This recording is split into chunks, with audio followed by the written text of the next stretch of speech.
지금 여러분의 눈앞에서 전개되고 있는 XRP의 답답한 가격 흐름을 보며 정말로 이제 끝난 것 아니냐고 판단하고 계신가요? 그렇게 보기엔 너무 이릅니다. 역사는 늘 같은 패턴으로 반복되어 왔습니다. 2022년 전 세계가 공포에 잠겼던 그 시점을 다시 한번 떠올려 보십시오. 사람들은 두려움에 못 이겨 자산을 던지듯 처분했지만 그 순간에도 이름 없는 거대 자금들은 바닥에서 조용히 물량을 흡수하고 있었습니다. 그리고 지금 그들은 그때보다 훨씬 더 큰 그림을 그리고 있습니다. 비트코인이 디지털금의 왕좌를 노릴 때 그 바로 옆에서 조용히 자리를 차지하고 있는 진짜 핵심 자산, 그 존재가 바로 리플의 XRP입니다. 이제부터 뉴스 표면 아래 감춰진 금융 리셋의 실체와 왜 하필 지금 이 시점에 세력들이 여러분의 물량을 가져가려 집요하게 움직이는지, 그 섬뜩한 정황들을 하나씩 공개하겠습니다. 이 영상을 끝까지 보지 않으신다면 여러분은 21세기의 마지막 부의 기회를 스스로 흘려보내게 될지도 모릅니다. 오늘 방송 그만큼 중요합니다. 구독과 좋아요, 알림 설정 정중히 부탁드리며 곧바로 시작하겠습니다. 채널 꼭 고정해 주시기 바랍니다. 이 세상에는 절대 변하지 않는 원칙이 하나 있습니다. 거대한 부의 기회는 항상 위기의 한가운데서 등장했다는 사실입니다. 최근 쏟아지는 뉴스들을 한번 살펴보시죠. 비트코인에는 대규모 공급 충격이 올 것이라는 경고가 이어지고 있고 XRP는 고점 대비 50% 이상 하락한 상태입니다. 대중들은 공포에 사로잡혀 이제 다 끝났다며 시장을 떠나고 있습니다. 하지만 시야를 넓혀 그 이면을 바라보십시오. 테우크리움의 CEO 살 길버티는 이렇게 단언합니다. XRP는 비트코인과 어깨를 나란히 하며 디지털금으로 편입될 자격을 충분히 갖춘 자산이라는 것입니다. 세계 최대 자산 운용사 블랙록의 움직임은 더 노골적이라고 볼 수 있습니다. 그들이 운용하는 비들 펀드는 리플 생태계로 연결되는 웜홀을 이미 열어두었습니다. 겉으로는 아무 일도 없는 것처럼 보이지만 금융 시스템의 가장 깊은 곳에서는 이미 리플이라는 고속도로가 깔리고 있다는 뜻입니다. 그렇다면 왜 세력들은 지금 이 시점에서 가격을 억누르며 저가 매수에 집중하고 있는 걸까요? 답은 단순합니다. 알트 시즌이 본격적으로 시작되기 전에 시장에 풀려있는 물량을 완벽하게 통제해야 하기 때문입니다. 현재 XRP의 기술적 흐름을 살펴보면 상당히 의미 있는 구간에 진입해 있습니다. 50주 이동 평균선 아래에서 무려 66일 이상 머무르고 있는 상황입니다. 과거 사례를 다시 되짚어보면 2018년에는 70일 체류 이후 211%의 급등이 나왔고 2014년에는 84일간의 정체 후 무려 857%라는 폭발적인 상승이 이어졌습니다. 세력들은 바로 이런 에너지가 축적되는 구간을 가장 철저하게 활용해왔습니다. 개미들이 지쳐서 물량을 던질 수밖에 없는 지루한 시간을 만들어내는 겁니다. 최근 2달러 이하의 가격은 그들에게 있어선 축제나 다름없습니다. 유명 시장 분석가 알렉스는 단호하게 이야기합니다. 지금 이 가격에 매수하는 건 사실상 훔치는 것과 같다. 하지만 대중들은 보지 못합니다. 가격이라는 숫자 하나만 보고 본질을 놓치고 있는 겁니다. 리플이 미국 통화감독청 OCC의 인가를 획득해 내셔널 트러스트 은행 설립을 밀어붙이고 연준 시스템 안으로 직접 들어가려 한다는 이 거대한 펀더멘털의 변화를 말입니다. 여러분, 세계 최대 자산 운용사 블랙록을 단순히 비트코인 ETF의 승리자로만 알고 계십니까? 그것은 그저 빙산의 일각일 뿐입니다. 진짜 음모는 그들이 발행한 토크나 펀드 비들의 이동 경로 속에 숨겨져 있습니다. 최근 시장 분석가 스탠다드 측에서 충격적인 보고서 하나를 내놨습니다. 블랙록과 리플 사이에 감춰진 연결고리가 드디어 아키텍처 레벨에서 드러났다는 겁니다. 블랙록의 비들 펀드가 최근 멀티체인 전략을 채택했다는 겁니다. 그리고 그 통로로 선택한 것이 다름 아닌 웜홀 프로토콜입니다. 자, 여기서 소름 돋는 포인트가 나옵니다. 리플은 최근 XRP 레저에 웜홀을 공식적으로 통합했는데 여러분, 이게 무엇을 뜻할까요? 블랙록의 수조 달러 자금이 이동하는 유동성 출구에 리플의 인프라가 편입되었다는 소리입니다. 여러분, 솔직히 블랙록이 대놓고 리플이랑 파트너십 맺었다고 떠들진 않아도 이미 시스템의 뿌리는 하나로 얽혀있다는 얘기입니다. 기관 투자자들이 암호화폐 시장에 진입할 때 가장 두려워하는 게 뭘까요?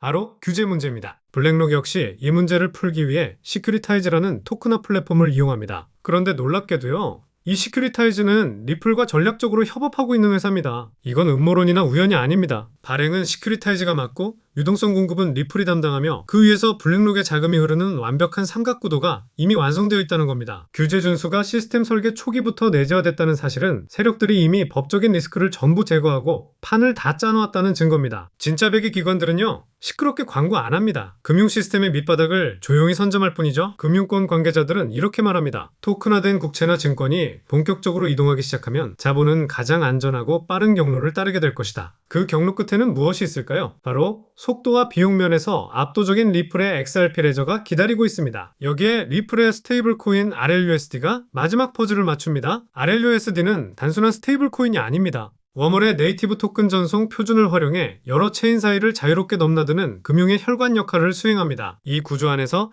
XRP는 서로 다른 통화와 네트워크를 잇는 유동성 가격, 즉 다리가 되는 겁니다. 블랙록의 토큰화된 펀드가 실질적인 결제 단계로 진입하는 순간 리플의 인프라는 가장 효율적인 경로로 선택될 수밖에 없습니다. 세력들은 현재 이 시스템을 은밀히 테스트 중입니다. 대중들이 가격 하락에 비명을 지르며 물량을 던지는 동안 그들은 24시간 끊기지 않는 글로벌 결제의 자리를 하나씩 차지해 나가고 있습니다. 그러니까 요란한 발표보다 무서운 게 뭐냐면 바로 인프라의 선점입니다. 이 말을 꼭 명심하십시오. 최근 일본의 금리 인상 소식과 함께 경제 뉴스에서 엔캐리 트레이드 언어인딩이라는 용어 한 번쯤은 들어보셨을 겁니다. 일본의 초저금리를 이용해 빌렸던 자금이 다시 일본으로 회귀하는 현상이죠. 대중들은 이게 전 세계 자산 시장의 붕괴를 가져올 거라며 공포에 떨고 있습니다. 하지만 세력들의 시각은 다릅니다. 이 거대한 자금의 이동은 곧 엄청난 양의 돈이 국경을 넘어야 한다는 뜻입니다. 수조 달러의 자금이 이동할 때 기존의 낡은 스위프트망으로는 도저히 감당할 수가 없습니다. 며칠씩 걸리는 전송과 막대한 수수료, 그 사이 발생하는 환율 변동 리스크는 누가 감당하겠습니까? 바로 이 지점에서 리플 브릿지 자산의 새로운 시나리오가 펼쳐집니다. 일본의 경제 전문 커뮤니티와 분석가들은 이미 경고하고 있습니다. 기관들이 국경 간 자금 이동을 위해 가장 효율적인 도구로 XRP를 선택할 가능성이 매우 높다는 것을 말입니다. 위기가 깊어질수록 빠르고 저렴한 결제 수단에 대한 갈망은 커질 수밖에 없습니다. 이 거대한 흐름의 한복판에는 일본의 SBI 홀딩스가 자리 잡고 있죠. 최근 뉴스를 한번 확인해 볼까요?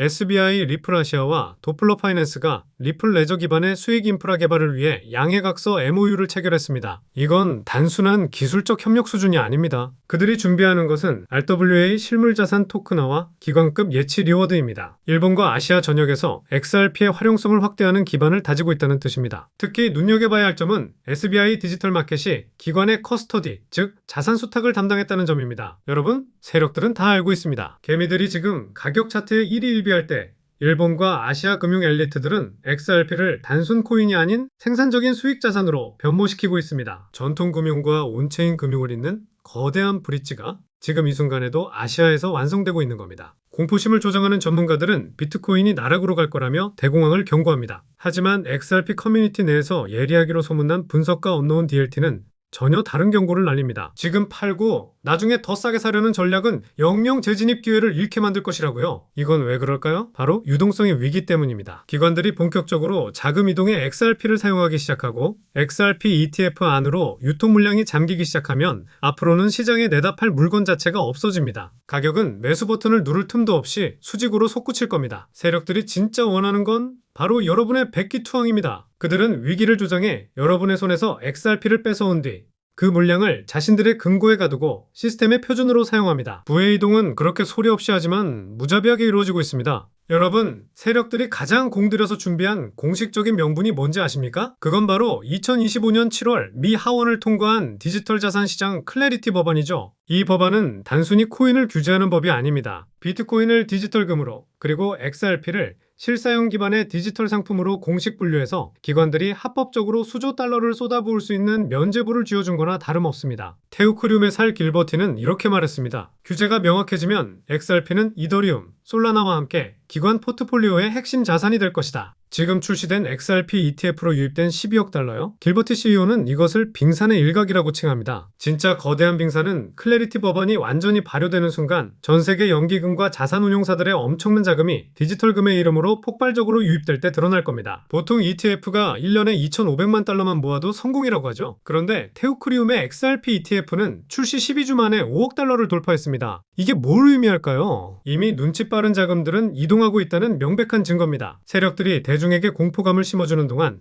그 뒤에서는 전용 상품을 만들어서 기관들의 진입로를 닦아놓았습니다. ETF의 시장 생리는 단순합니다. 먼저 깃발을 꽂는 자가 시장을 독점합니다. 살 길버티가 강조하듯이 XRP는 이미 제도권 금융이 선점하고 선택한 결제의 표준으로서 브랜드 이미지를 구축했습니다. 지금 이렇게 폭락한 순간에도 기관들의 비밀 금고에는 XRP가 차곡차곡 정립되고 있는 겁니다. 그리고 차트를 한번 들여다보면 유명 분석가 스태프가 포착한 소름 끼치는 평행 이론이 존재합니다. XRP는 현재 50주 이동 평균선 아래에서 약 66일 이상 머물고 있습니다. 2024년 폭등 직전에도 정확히 84일간 이 구간에 머물렀었죠. 그리고 역사가 반복된다면 우리에게 남은 저가 매수의 시간은 고작 2, 3주 남짓일지도 모릅니다. 2024년 84일간의 버티기 끝에 나타난 상승률은 무려 857%였습니다. 이 수치를 현재 가격에 대입하면 얼마가 나오는지 아십니까? 17.3달러입니다. 그러니까 보수적으로 잡아서 절반만 올라가도 9.5달러입니다. 만 원을 훌쩍 넘어간다는 소리입니다. 세력들은 이 기술적 신호를 너무나 잘 파악하고 있습니다. 그래서 일부러 2달러라는 심리적 지지선을 깨뜨려서 숏 포지션을 유도하고 개미들의 손절 물량을 받아먹는 베어 트랩을 설치하는 겁니다. 2달러 이하는 기회라고 외치는 유명 분석가 알렉스의 목소리가 들리십니까? 지금은 매도할 시기가 아니라 세력들의 바구니에 내 물량을 털리지 않도록 꽉 부여잡고 있어야 할 때입니다.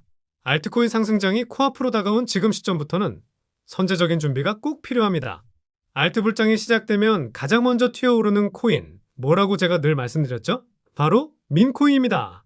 밈코인은 항상 가장 먼저 반응하고 가장 빠르게 그리고 가장 크게 치고 올라오는 특징이 있는데요. 실제로 최근에는 트럼프 일가에서 가족들이 돌아가면서 밈코인을 내놓고 있고 나올 때마다 대박을 연달아 터뜨리는 모습이 이어지고 있습니다. 특히 얼마 전 에릭 트럼프가 발행한 코인이 크게 흥행하면서 이제는 거의 보증수표처럼 인식되고 있고요. 이 가족 구성원들 가운데에서만 유일하게 아직 코인을 내놓지 않은 사람이 한 명 있습니다. 누굴까요? 바로 배런 트럼프입니다. 트럼프의 막내 아들인 배런의 최근 행보가 심상치가 않습니다. 이 이야기를 이어서 설명드리면요. 다들 알고 계시듯 블록체인 사업은 사실상 트럼프 일가의 가업입니다. 월드 리버티 파이낸셜 안에서 자녀들이 고문으로 참여하며 각각 맡아서 보는 코인들이 따로 있습니다. 대표적인 예로 차남 에릭 트럼프가 수익코인을 담당하게 되면서 수위가 큰 폭의 상승을 보여준 바 있습니다. 2024년을 기준으로 보면 수위는 이미 많은 투자자들이 말하는 이른바 졸업코인 명단에 이름을 올려버렸습니다. 연달아 신고가 랠리를 쌓아올리면서 수위로 큰 부를 이룬 사례들이 계속해서 나오고 있다는 것도 확인되고 있습니다. 그렇다면 이제 우리가 다시 집중해서 봐야 할 사람은 다름 아닌 막내 배런 트럼프입니다. 이 인물에게 특히 눈길을 두셔야 하는 이유가 있는데 지금 미국 내에서는 탄탄한 피지컬과 준수한 외모 덕분에 인기가 상당합니다. 잘생겼고 키도 크고 여기에 굉장히 영리하기까지 합니다. 이런 인물이 현재 새로운 코인 하나를 준비 중이라는 얘기가 나오고 있고 동시에 집안 사업인 월드 리버티 파이낸셜에서 고문 역할까지 맡아 활동 중입니다. 그래서 이 막내 배런이 앞으로 담당하게 될 코인이 무엇인지에 시장의 시선이 집중되고 있는 겁니다. 이미 눈치채셨겠지만 트럼프 일가의 후원을 받을 코인, 그 중에서도 막내 배런 트럼프가 맡게 될 코인이 시장에서 하나둘씩 언급되기 시작했습니다. 트럼프 수혜를 기대할 수 있는 코인들이 이렇게 여러 존재하는 상황에서 여기에 월드 리버티의 본격적인 지원 사격까지 더해지면 정말 상상하기 힘든 상승 랠리가 나올 수 있습니다. 적어도 미국 쪽 자금은 이 방향으로 집중될 가능성이 상당히 높다고 보셔야 합니다. 그런데 이 이슈가 기사로 널리 퍼진 다음에야 뒤늦게 진입하게 되면 그때는 이미 너무 늦은 겁니다. 투자 시장이라는 데가 그렇게 호락호락한 곳이 아니기 때문이죠. 그래서 물량을 최대한 유리하게 선점하려면 지금부터 미리 움직여야 하고 제가 늦기 전에 우리 구독자분들께 이 내용을 먼저 공유해드리려는 겁니다. 이번 상승 흐름은 구조적으로 보면 바로 지금 시점에 터질 수밖에 없는 구간인데요. 왜냐하면 여러분도 이미 아시는 것처럼 트럼프가 행정명령에 서명을 했고 그에 따라 트럼프가 리플을 지원할 가능성이 훨씬 높아졌기 때문입니다. 그렇게 되면 자연스럽게 트럼프의 막내 아들 배런이 담당하게 될 코인이 무엇인지 시장이 주목할 수밖에 없습니다. 관심이 커지면 커질수록 입소문을 타고 세간에 더 널리 알려지게 되고 그렇게 알려지는 만큼 가격은 폭등할 수밖에 없는 구조입니다. 지금 국내 분위기를 봐도 업비트와 빗썸 쪽 관계자들 역시 이 이슈가 터지기만을 기다리는 듯한 상황입니다. 말 그대로 폭등 자체는 이미 기정사실로 받아들여지고 있는 만큼 오늘은 이 영상을 끝까지 시청해주신 분들께만 따로 공유를 드리겠습니다. 여기까지 시청하셨다는 사실만 간단히 확인해 주시면 됩니다. 영상 끝까지 보신 분들이라면 당연히 배런 코인이 정확히 무엇인지 궁금하실 테니까요. 문자를 보내주시는 즉시 그 코인의 이름과 목표가 그리고 구체적인 매수 방법을 바로 안내드리겠습니다. 이 코인은 배런 관련 밈코인 성격이기 때문에 굳이 큰 금액을 무리해서 넣으실 필요는 없습니다. 대략 10만원 정도만 가볍게 시도해보셔도 수익 측면에서 충분히 재미를 보실 수 있을 거라고 생각합니다. 최근 코인 시장 변동성이 워낙 커지다 보니 불안해하시는 분들이 정말 많으신데요. 앞에서 말씀드렸듯 트럼프 일가의 막내 배런 트럼프가 월드 리버티 파이낸셜의 고문 자격으로 맡게 될 이 코인, 이건 정말로 드물게 찾아오는 큰 기회가 될 가능성이 큽니다. 이미 상승 신호가 하나둘씩 포착되고 있는 상황이기 때문에 더 늦기 전에 정보를 받아보고 싶으신 분들은 위에 보이는 제 개인 연락처 010-3251-7782로 트럼프 세 글자만 남겨주세요. 이 코인이 아마 2026년 졸업 코인으로 이름을 올릴 수도 있을 겁니다. 최근 원금 손실이 컸던 분들도 이번 기회로 한 번에 만회하고도 남을 수 있으니 최대한 서둘러 준비하셔서 제대로 된 수익을 꼭 만들어 보셨으면 합니다. 우리 구독자 여러분 모두 힘내시고 이렇게 긴 영상 끝까지 함께 해주셔서 진심으로 감사드리며 마지막으로 구독과 좋아요 한 번씩 꼭 부탁드리면서 오늘 영상은 마무리하겠습니다. 끝까지 시청해주신 모든 분들께 다시 한번 감사드립니다.